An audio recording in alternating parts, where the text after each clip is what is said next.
जय हिंद दोस्तों, स्वागत है आप सभी का ऑनलाइन स्टडी यूके में। ऑनलाइन स्टडी यूके में हम बात करने वाले हैं science MCQ quiz answer and question and answer. ठीक है, तो आज हमारा पार्ट 3 है। तो बात करते हैं क्वेश्चन नंबर 1 की। ठीक है, क्वेश्चन नंबर 1 की बात करते हैं। क्वेश्चन नंबर 1 है हमारा, पास्कल किसका मात्रक है।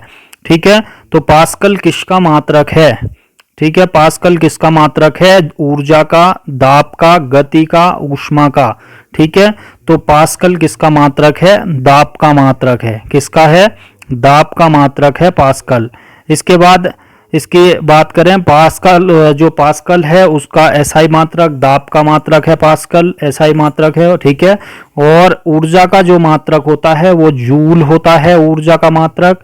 ठीक है, ऊष्मा का मात्रक करें, ठीक है, ऊष्मा की मात्रक की बात करें, ये भी क्या होता है, जूल होता है। ठीक है, और इसको ऊष्मा को कैलोरी भी कहीं पे कैलोरी में भी मापा जाता है। ठीक है, और गति का मात्रक की बात करें तो गति का मीटर पर सेकंड है। ठीक है, एसआई में मीटर पर सेकंड। तो एसआई यूनिट जो होती है, SI international system of units होता है, अंतरराष्ट्रीय मात्रक प्रणाली। ठीक है, नेक्स्ट क्वेश्चन की बात करें, क्वेश्चन नंबर 2 है। क्वेश्चन नंबर 2 की बात करें तो किस प्रकार के ऊतक, ठीक है, जो ऊतक मतलब टिश्यू, किस प्रकार के ऊतक शरीर की सुरक्षा के कवच का कार्य करते हैं। ठीक है, एपिथेलियमी ऊतक, पेशीय ऊतक, संयोजी ऊतक, तंत्रिकीय ऊतक। ठीक है, किस प्रकार के ऊतक शरीर की सुरक्षा का कार्य करते हैं। तो जो शरीर की सुरक्षा करने वाले ऊतक होते हैं वो होते हैं एपिथेलियमी ऊतक होते हैं। ठीक है, एपिथेलियमी ऊतक होते हैं। जो ऊतक की बात करें तो ऊतक किसी भी जीव के शरीर में कोशिकाओं के ऐसे समूह को कहते हैं जिनकी उत्पत्ति एक समान हो। ठीक है, उत्पत्ति तो एक समान होती है और वे एक विशेष कार्य को संपन्न करती हैं। ठीक है, एक विशेष कार्य को संपन्न करती हैं। इसके बाद नेक्स्ट हो गया क्वेश्चन नंबर 3। क्वेश्चन नंबर 3 की बात करें तो कपास के पौधे का वंशीय नाम, जेनेटिक नेम क्या है। ठीक है, कपास के पौधे का जेनेटिक नेम क्या होता है, ट्रिट्रिकम एस्टिवम, ठीक है, एरिकस हाइपोजिया और गैसीपियम और मैंगिफेरा इंडिका। ठीक है, तो कपास के पौधे का जो जेनेटिक नाम होता है, जेनेटिक नेम, वो होता है गॉसिपियम होता है। ठीक है, गॉसिपियम होता है, गॉसिपियम की बात करें। ठीक है, और जो गेहूं के पौधे का वानस्पतिक नाम की बात करें वो उसका नाम होता है ट्रिट्रिकम एस्टिवम। ठीक है, ट्रिट्रिकम एस्टिवम होता है। और मूंगफली जो ग्राउंडनट बोलते हैं हम, उसका वास्तविक नाम की बात करें तो एरिकस हाइपोजिया होता है। और आम का जो वानस्पतिक नाम, जेनेटिक नाम, वानस्पतिक नाम हम बोलते हैं उसे बोलते हैं मैंगिफेरा इंडिका। ठीक है, नेक्स्ट क्वेश्चन है हमारा क्वेश्चन नंबर 4। क्वेश्चन नंबर 4 की बात करें तो वर्षा की बूंद गोलाकार में क्यों होती है। ठीक है, जो वर्षा की बूंद होती है वो गोलाकार में क्यों होती है, जल की शांता, पृष्ठ तनाव, गुरुत्वीय बल, इनमें से कोई नहीं। किसके कारण होती है, वो होती है पृष्ठ तनाव के कारण होती है। ठीक है, पृष्ठ तनाव के कारण होती है। ठीक है, पृष्ठ तनाव के कारण होती है। पृष्ठ तनाव की बात करें तो पृष्ठ तनाव जो सरफेस टेंशन होता है, किसी द्रव के सतह या पृष्ठ का एक विशिष्ट गुण होता है। ठीक है, surface tension is a tendency of liquid surface to shrink into minimum surface area possible. ठीक है, तो सरफेस टेंशन की बात करें तो सरफेस टेंशन का जो मात्रक है न्यूटन मीटर भी लेते हैं हम। ठीक है, न्यूटन मीटर भी लेते हैं और जूल पर मीटर भी लेते हैं, जूल पर मीटर स्क्वायर भी लेते हैं। ठीक है, न्यूटन मीटर भी इसका मात्रक लेते हैं, जूल पर मीटर स्क्वायर भी लेते हैं। ठीक है, और बात करें, जब कभी कभी पूछ लिया जाता है कि द्रव का ताप बढ़ने पर, ठीक है, पृष्ठ तनाव पर क्या प्रभाव पड़ेगा, तो पृष्ठ तनाव क्या हो जाता है, कम हो जाता है। ठीक है, अगर हम द्रव का ताप कम कर बढ़ाते हैं, ठीक है, बढ़ाते हैं तो द्रव का अगर ताप हम बढ़ाते हैं तो पृष्ठ तनाव क्या होगा, कम हो जाता है। ठीक है, क्या होता है, कम हो जाता है पृष्ठ तनाव। और बात आती है क्रांतीय ताप, जब क्रिटिकल टेम्परेचर जब होता है, जब क्रांतिक ताप होता है, क्रिटिकल टेम्परेचर होता है, तो यह क्या हो जाता है, शून्य हो जाता है क्रिटिकल ताप में पृष्ठीय तनाव। ठीक है, इसके बाद नेक्स्ट हो गया क्वेश्चन नंबर 5। क्वेश्चन नंबर 5 की बात करें, कुछ वाहनों में कोहरे वाली रातों में पीली बत्तियां क्यों लगाई जाती हैं? कुछ वाहनों में जो पीली कोहरे वाली रातों में पीली बत्तियां क्यों लगाई जाती हैं कोहरे के लिए? तो पीली प्रकाश कोहरे को भेदता है जिससे सड़क साफ दिखाई देती है। पीली बत्ती कम विद्युत ऊर्जा खर्च करती है। पीला प्रकाश सड़क पर चलते हुए व्यक्ति की आंखों में चमक उत्पन्न नहीं करता है। None of these. ठीक है, तो हमारा ऑप्शन नंबर ए सही होगा कि पीला प्रकाश कोहरे को भेदता है। ठीक है, जिससे सड़क साफ दिखाई पड़ती है। ठीक है, इसके बाद नेक्स्ट हो गया क्वेश्चन नंबर 6। क्वेश्चन नंबर 6 है, किस ग्रंथि द्वारा हड्डियों और मांसपेशियों के विकास को नियंत्रित किया जाता है? ठीक है, तो किस ग्रंथि द्वारा हड्डियों और मांसपेशियों के विकास को नियंत्रित किया जाता है? पिट्यूटरी ग्रंथि, ठीक है, पाराथायराइड ग्रंथि, अधिवृक्क हो गया और नन ऑफ दीज हो गया। ठीक है, तो इनमें से कौन सा आंसर सही होगा? तो पिट्यूटरी ग्रंथि होती है, जो पिट्यूटरी ग्रंथि वही हड्डियों और मांसपेशियों को नियंत्रित करती है, उनके विकास को नियंत्रित करती है। ठीक है, ये होती है पिट्यूटरी ग्रंथि, एक मस्तिष्क में छोटे उसमें होती है ये। ठीक है, और पिट्यूटरी ग्लैंड, ठीक है, इसे क्या बोलते हैं? मास्टर ग्रंथि भी बोलते हैं। ठीक है, क्या बोलते हैं? मास्टर ग्रंथि भी बोलते हैं, मास्टर ग्रंथि भी बोलते हैं, और इसे पीयूष ग्रंथि, मास्टर ग्रंथि भी कहा जाता है। ठीक है, इसके बाद नेक्स्ट हो गया क्वेश्चन नंबर 7। क्वेश्चन नंबर 7 की बात करें तो रॉकेट किस सिद्धांत पर कार्य करता है? रॉकेट किस सिद्धांत पर कार्य करता है?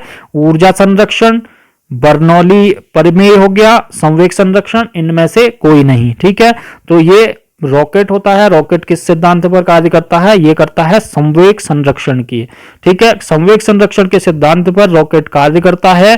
संवेग संरक्षण की सिद्धांत की बात करें तो यदि किसी निकाय पर कोई बाह्य बल कार्य न कर रहा हो तो उस निकाय का कुल संवेग नियत रहता है। जब तक उसमें बाह्य बल कार्य नहीं करेगा तो निकाय का कुल संवेग क्या होता है? नियत रहता है, और संवेग को नहीं उत्पन्न किया जा सकता है और नहीं नष्ट किया जा सकता है।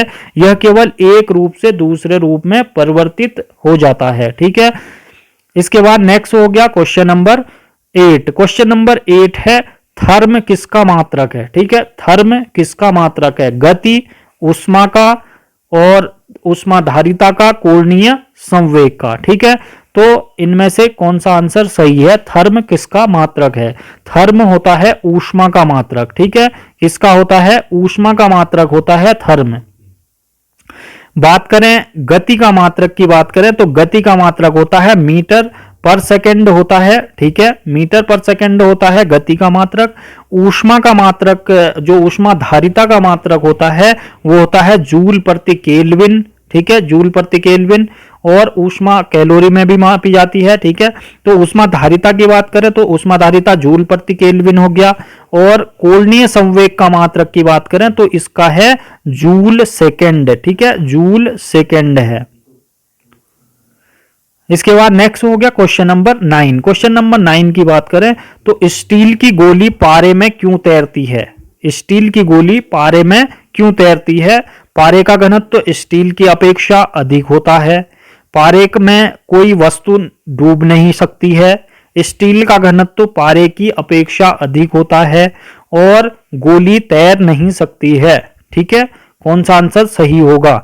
ठीक है, तो कौन सा आंसर सही होगा इनमें से होगा पारे का घनत्व तो स्टील की अपेक्षा अधिक होता है। ठीक है, जो पारे का घनत्व होता है स्टील की अपेक्षा अधिक होता है, तो क्या होती है? स्टील की गोली पारे में तैरने लग जाती है।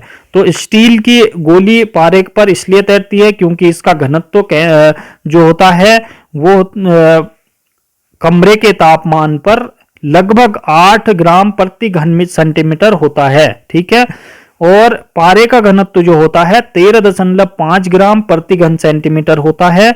इसका मतलब सघन पारा पर जो होता है सघन पारा विरल स्टील तैरता है। ठीक है, इसके बाद नेक्स्ट हो गया क्वेश्चन नंबर 10। क्वेश्चन नंबर 10 की बात करें तो वायुमंडल में किस गैस की उपस्थिति के कारण वायु में पीतल का रंग फीका पड़ जाता है? ठीक है। तो किसके कारण फीका पड़ता है? Hydrogen sulphide, nitrogen, oxygen, none of these. ठीक है, वायुमंडल में किस गैस के उपस्थिति के कारण वायु में पीतल का रंग फीका पड़ जाता है? तो वायु में पीतल का रंग किसके कारण फीका पड़ता है? Hydrogen sulphide, nitrogen, oxygen, none of these. तो ये है हाइड्रोजन सल्फाइड के कारण पीला पड़ जाता है। ठीक है, और पीतल, अब पीतल की बात करें, पीतल एक क्या होता है?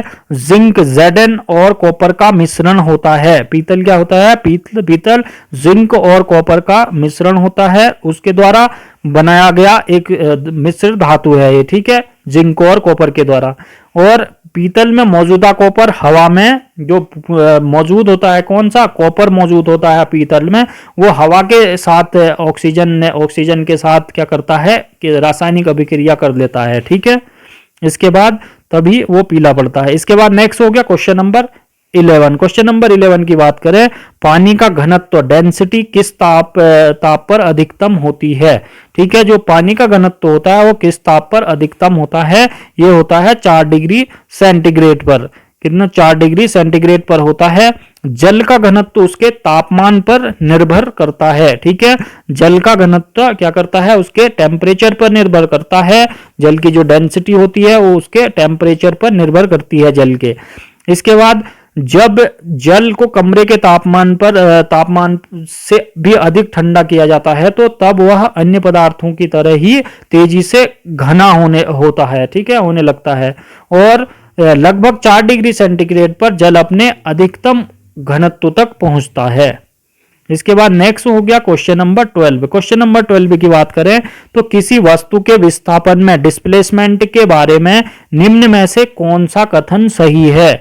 ठीक है, तो हमेशा वस्तु द्वारा तय की गई दूरी के बराबर होता है। यह वस्तु द्वारा तय की गई दूरी से कम हो सकता है। यह वस्तु द्वारा तय की गई दूरी से अधिकतम हो सकता है। यह हमेशा वस्तु द्वारा तय की गई दूरी से कम होता है। ठीक है, तो जो किसी वस्तु में विस्थापन जो डिस्प्लेसमेंट होता है, निम्न में से कौन सा कथन सही है इनमें? ठीक है, तो कौन सा कथन सही है इसमें है यह वस्तु द्वारा तय की गई दूरी से कम हो सकता है। ठीक है, कम होता है नहीं, कम हो सकता है। ठीक है, इसकी बात करें तो यह वस्तु द्वारा तय की गई दूरी में कम हो सकता है। ठीक है, ये डिस्प्लेसमेंट है।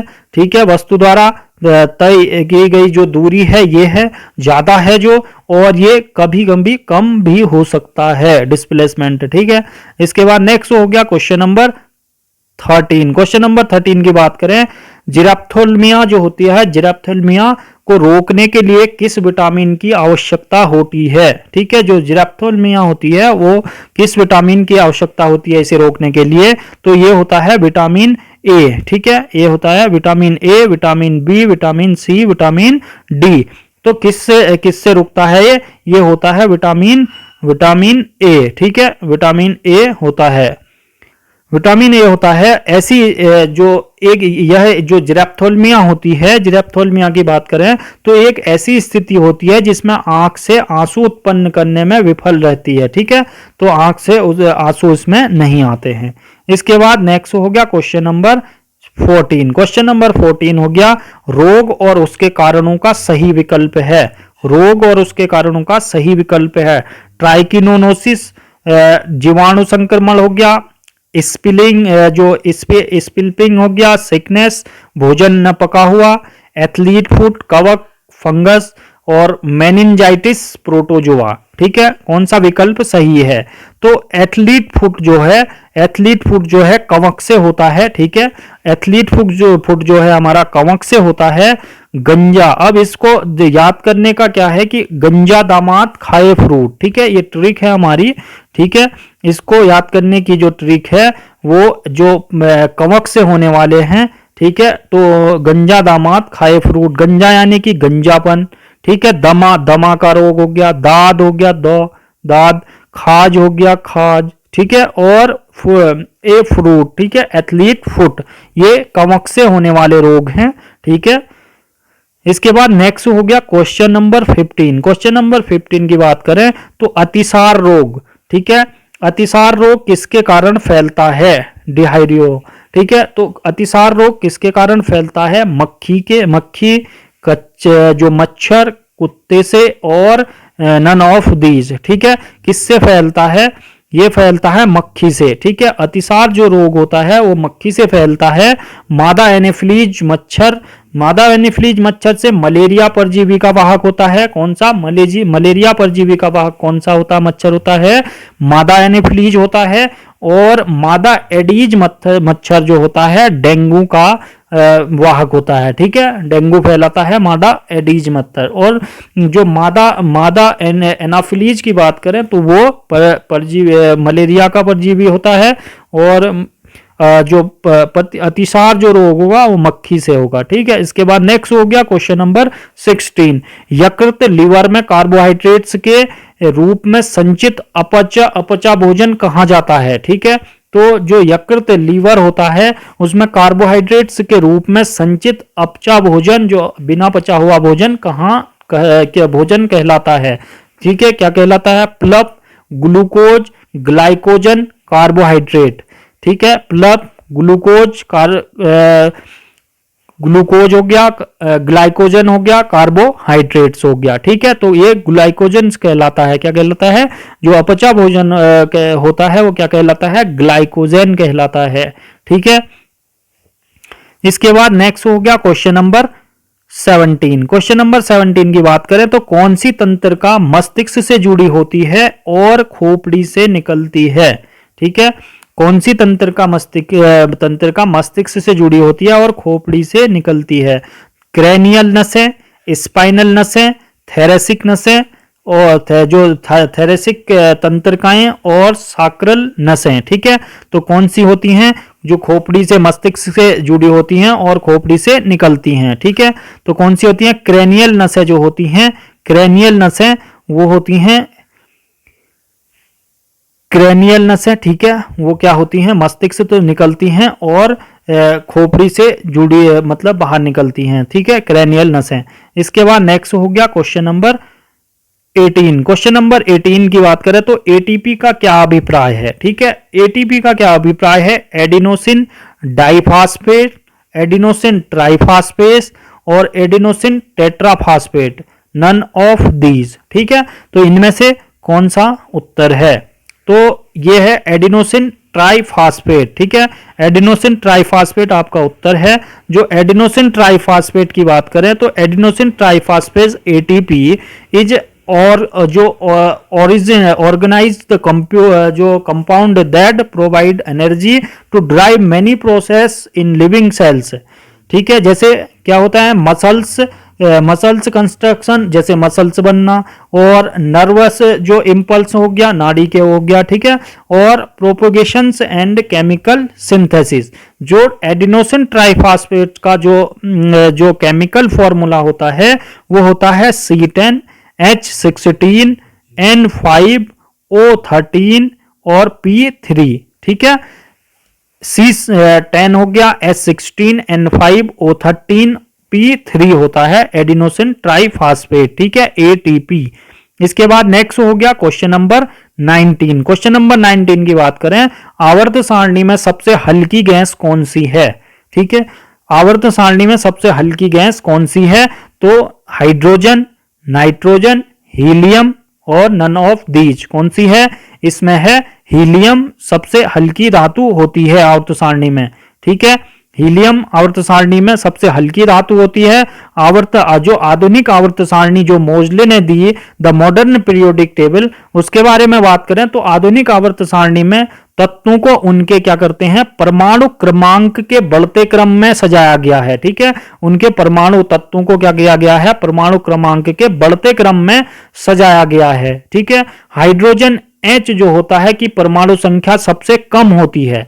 परमाणु संख्या तो हाइड्रोजन की सबसे कम होती है क्योंकि टॉप में होता है हाइड्रोजन, और अतः हाइड्रोजन H को आधुनिक आवर्त सारणी में पहले स्थान पर रखा गया है, टॉप में रखा गया है। ठीक है, इसके बाद जो आवर्तों की संख्या होती है वो 7 होती है। हल्की धातु कौन सी है? हीलियम होती है, हल्का तत्व जो होता है। ठीक है, और जो ग्रुप होता है, ग्रुप 18 होता है। ठीक है, इसके बाद नेक्स्ट हो गया क्वेश्चन नंबर 20, क्वेश्चन नंबर 20 की बात करें तो मानव शरीर में रक्त का थक्का बनाने में कौन सा महत्वपूर्ण भूमिका निभाता है? श्वेत रक्त कणिकाएं WBC, लाल रक्त कणिकाएं जो RBC रेड ब्लड सेल्स होगी, और प्लेटलेट्स नन ऑफ दीज। ठीक है, तो मानव शरीर में रक्त का थक्का बनाने के लिए कौन सा महत्वपूर्ण भूमिका निभाता है? ये कौन सा निभाता है? इनमें से प्लेटलेट्स जो होती हैं, प्लेटलेट्स निभाती हैं। ठीक है, प्लेटलेट जो होती हैं वो निभाती हैं मानव शरीर में थक्का बनाने के लिए। ठीक है, प्लेटलेट की बात करें तो मानव शरीर में 1.5 लाख से 4.5 लाख तक, एक स्वस्थ शरीर में प्लेटलेट्स की संख्या कितनी होती है? 1.5 से 4.5 लाख के बीच में होती है। विटामिन के की कमी से रक्त का थक्का जो क्लॉट नहीं जमता है, अगर विटामिन के की कमी होगी तो रक्त का थक्का जो क्लॉट बनता है वो नहीं होता है, नहीं जमता है। ठीक है, और विटामिन के स्रोत की बात करें तो पत्ता गोभी है, ब्रोकली है, पालक है, चुकंदर है, ये विटामिन के स्रोत हैं। ठीक है, इसके बाद नेक्स्ट हो गया क्वेश्चन नंबर 21। क्वेश्चन नंबर 21 की बात करें तो निम्नलिखित में से कौन सा एंटीजन के कार्यों में एक है? एंटीजन के कार्यों में से एक है। एंटीजन के कार्यों में से हानिकारक बैक्टीरिया को नष्ट करता है, प्रतिरक्षा प्रणाली को ट्रिगर करता है, शरीर जो है शरीर का तापमान कम करता है, और नन ऑफ दीज। निम्नलिखित में से कौन सा एंटीजन के कार्यों में एक है? तो कौन सा कार्य है एंटीजन का? एंटीजन क्या करता है? जो प्रतिरक्षा प्रणाली होती है उसे क्या करता है? ट्रिगर करता है। क्या करता है? प्रतिरक्षा प्रणाली को क्या करता है? ट्रिगर करता है। ठीक है, इसके बाद नेक्स्ट हो गया क्वेश्चन नंबर 22। क्वेश्चन नंबर 22 की बात करें तो जब शुद्ध जल में डिटर्जेंट डाला जाता है तो पृष्ठ तनाव क्या हो जाता है? जब शुद्ध जल में डिटर्जेंट डाला जाता है तो पृष्ठ तनाव पर क्या होता है? तो घट जाता है, बढ़ जाता है, अपरिवर्तित रहता है, नन ऑफ दीज। ठीक है, शुद्ध जल में डिटर्जेंट अगर डाला जाता है तो पृष्ठ तनाव पर क्या प्रभाव होता है? तो ये होता है घट जाता है पृष्ठ तनाव। ठीक है, अगर हम शुद्ध जल में अगर हम डिटर्जेंट डालेंगे, डिटर्जेंट पाउडर, तो उसमें पृष्ठ तनाव क्या होता है? घट जाता है। अब अपमार्जक की बात करें, जो डिटर्जेंट होता है अपमार्जक, अपमार्जक ऐसे पृष्ठ संक्रियक जो सरफेसेंट होते हैं पदार्थ में जिनके तनु विलयन में सफाई करने की क्षमता होती है। ठीक है, और ये प्रायः एल्किक बेंजीन सल्फोनेट होते हैं। क्या होते हैं? जो अपमार्जक होते हैं वो क्या होते हैं? एल्किक बेंजीन सल्फोनेट होते हैं, एल्किल बेंजीन सल्फोनेट, और जो साबुन के समान ही होते हैं किंतु कठोर जल में साबुन से अधिक विलेय होते हैं। ठीक है, जैसे आपने प्रैक्टिकली ये देखा होगा। और अपमार्जक को जो कठोर जल में धुलाई का कार्य करता है। ठीक है, ठंडे पानी में जैसे कठोर जल। इसके बाद नेक्स्ट हो गया क्वेश्चन नंबर 23। क्वेश्चन नंबर 23 की बात करें तो पानी के अंदर हवा का एक बुलबुला किस तरह बर्ताव करता है? ठीक है, पानी के अंदर हवा का एक बुलबुला किस तरह बर्ताव करता है? एक अवतल लेंस, एक उत्तल लेंस, एक समतल प्लेट, और नन ऑफ दीज। ठीक है, तो पानी के अंदर हवा का बुलबुला किस तरह का बर्ताव करता है? एक अवतल लेंस की भांति बर्ताव करता है, एक अवतल लेंस की भांति बर्ताव करता है। ये जब लेंस को ऐसे द्रव में डुबोया जाता है जिसका अपवर्तनांक लेंस के अपवर्तनांक से अधिक हो। ठीक है, क्या हो? लेंस के अपवर्तनांक से अधिक हो, ऐसे पानी में डुबाया जाए तो ऐसी स्थिति में फोकस दूरी बढ़ जाती है लेंस की, जिससे उसकी क्षमता क्या होती है? घट जाती है। और इसके साथ साथ लेंस की प्रकृति भी बदल जाती है, अर्थात उत्तल लेंस अवतल की भांति और अवतल लेंस उत्तल की भांति व्यवहार करने लगता है। ठीक है, इसी प्रकार पानी के अंदर हवा का बुलबुला उत्तल लेंस के समान दिखाई देता है। ठीक है, अब हवा के बुलबुले, अगर पानी के हवा के बुलबुले की बात करें तो हवा बुलबुला जो होता है उत्तल लेंस के समान दिखाई देता है, परंतु व्यवहार क्या करता है? अवतल लेंस के समान करता है। ये क्या करता है? अवतल लेंस के समान करता है। इसके बाद नेक्स्ट हो गया क्वेश्चन नंबर 24। क्वेश्चन नंबर 24 की बात करें तो पौधे और पशु सामग्री के पूर्ण एवं आंशिक अपघटन डिकम्पोज द्वारा गठित मिट्टी से कार्बनिक घटकों को कहा जाता है। पौधे और पशु सामग्री से पूर्ण या आंशिक अपघटन द्वारा गठित मिट्टी के कार्बनिक घटकों को क्या कहा जाता है? फौना, ह्यूमस, जीवाश्म, खाद। क्या कहा जाता है?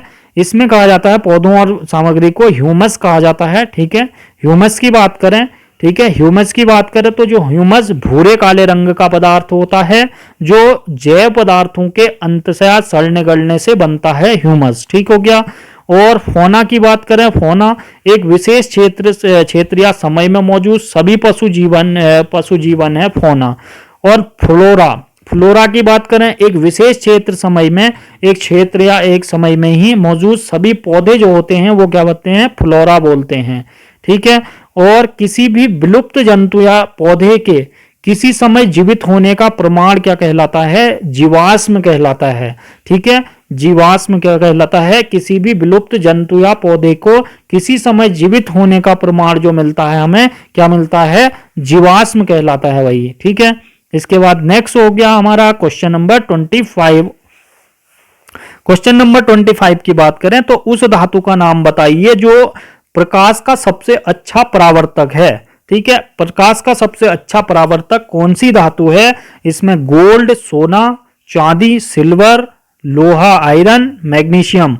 ठीक है, तो इनमें से सोना, चांदी, लोहा, मैग्नीशियम में कौन सी ऐसी धातु है जो प्रकाश का सबसे अच्छा परावर्तक है? ठीक है, तो कौन सी धातु है ऐसी? ये है रजत जो है, सिल्वर जो है, सिल्वर एक ऐसी धातु है जो प्रकाश का अच्छा परावर्तक है। ठीक है, जब कोई प्रकाश किरण किसी एक माध्यम से दूसरे माध्यम में प्रवेश करती है तो परावर्तक पृष्ठ से टकराकर वापस उसी माध्यम में लौट आती है। तो इस घटना को प्रकाश का परावर्तन कहते हैं हम, रिफ्लेक्शन ऑफ लाइट इसे बोलते हैं। ठीक है, रफ और अपारदर्शी सतह प्रकाश के खराब रिफ्लेक्टर की विशेषता है और ऐसी प्रकाश सतह प्रकाश तरंगों को बिखेर देती है अगर रफ सरफेस होगी तो वो। ठीक है, अगर रजत सिल्वर होगी तो सबसे ज्यादा अच्छा परावर्तक रिफ्लेक्शन होगा प्रकाश का। ठीक है, लाइट का। इसके बाद हमारा लास्ट क्वेश्चन ऑफ डे, ठीक है, जिसे आप कमेंट बॉक्स में कमेंट में जरूर बताएं और काफी लोग बता भी रहे हैं। ठीक है, तो कौन सी बीमारी प्रोटोजोआ के कारण होती है? कौन सी बीमारी प्रोटोजोआ के कारण होती है? मलेरिया, पायरिया, पेचिस, उपयुक्त सभी। ठीक है, तो आपको बताना है आंसर इसमें।